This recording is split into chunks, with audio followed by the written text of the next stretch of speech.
Mi nombre es Carlos López Contreras, soy de Honduras, abogado, diplomático de carrera, y he sido invitado por la Universidad Nacional de Colombia para participar en un encuentro internacional sobre Colombia en la geopolítica del Caribe. Uno de los temas más delicados que le toca afrontar a cualquier estado en el continente americano, sobre todo los países que nos independizamos de España, es el de la definición de sus fronteras, tanto las fronteras terrestres como las fronteras marítimas hoy en día.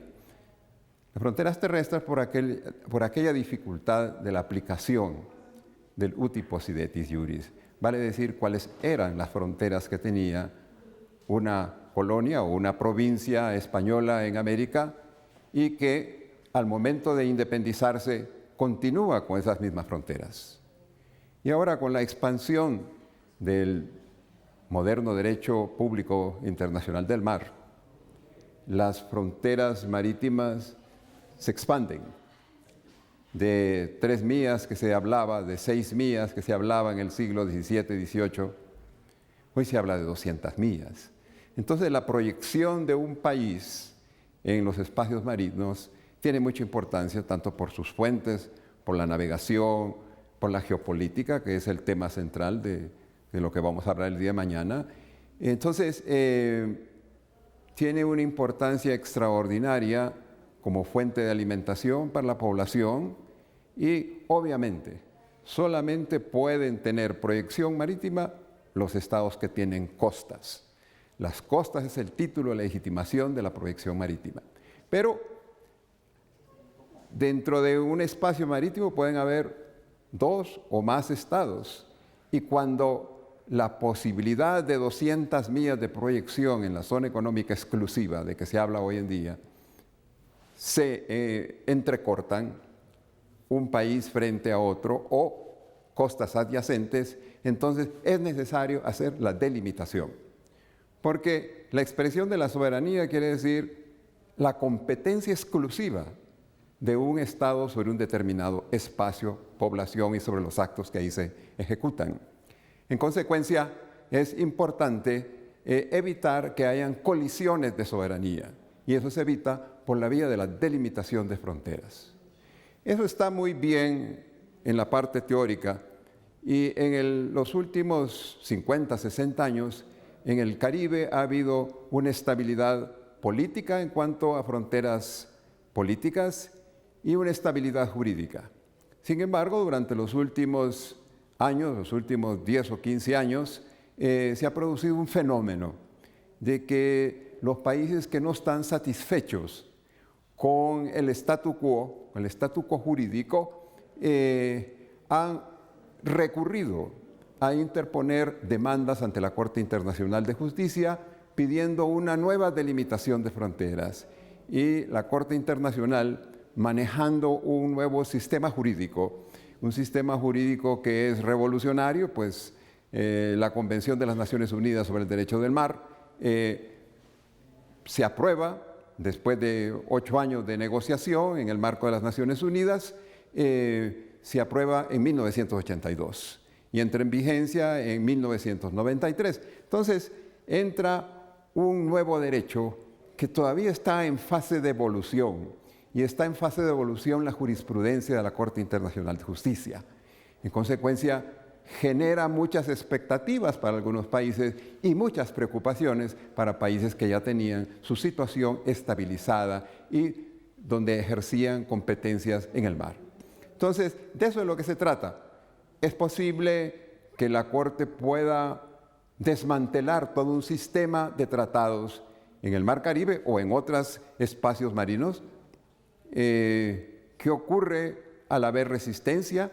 ¿Qué ocurre con los derechos de la población que se encuentran ubicados en esos espacios marinos, en sus islas, en sus costas, etcétera?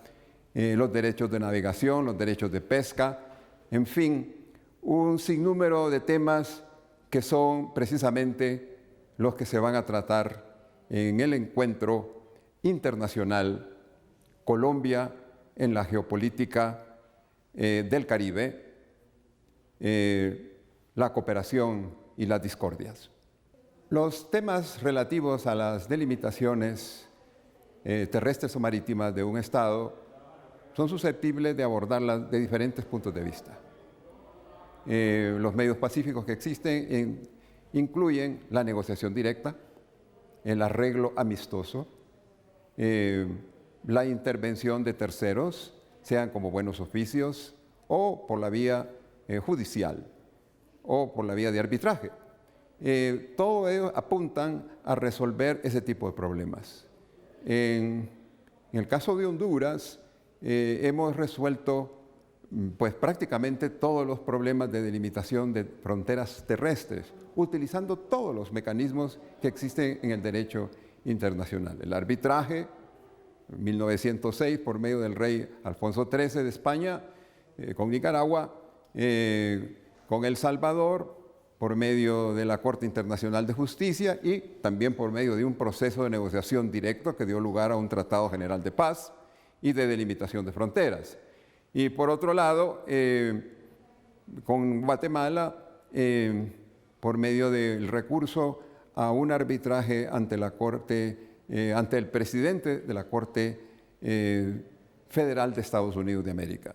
Entonces, todos esos mecanismos apuntan a resolver de manera definitiva los problemas, las incidencias, los reclamos que existen entre países.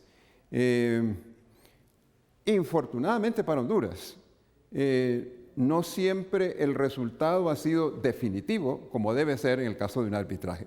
Por ejemplo, en el caso del laudo arbitral del rey de España del 23 de diciembre de 1906, el gobierno que estaba en Nicaragua lo aceptó, pero 6 años después lo rechazó diciendo que tenía oscuridades, contradicciones, etcétera, y pasaron 50 años para que Nicaragua finalmente aceptara ejecutar el laudo, previo una confirmación por vía de sentencia de la Corte Internacional de Justicia.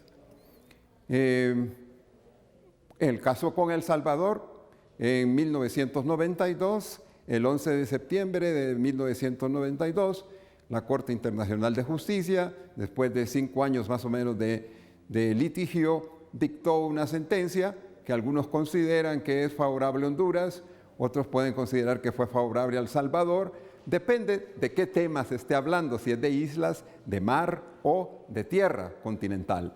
En consecuencia, lo importante es que El Salvador no quedó satisfecho y 10 años después presentó una demanda de revisión de la sentencia. Afortunadamente, la Corte confirmó la sentencia original dictada en 1992 y en el marco de unos 12 meses.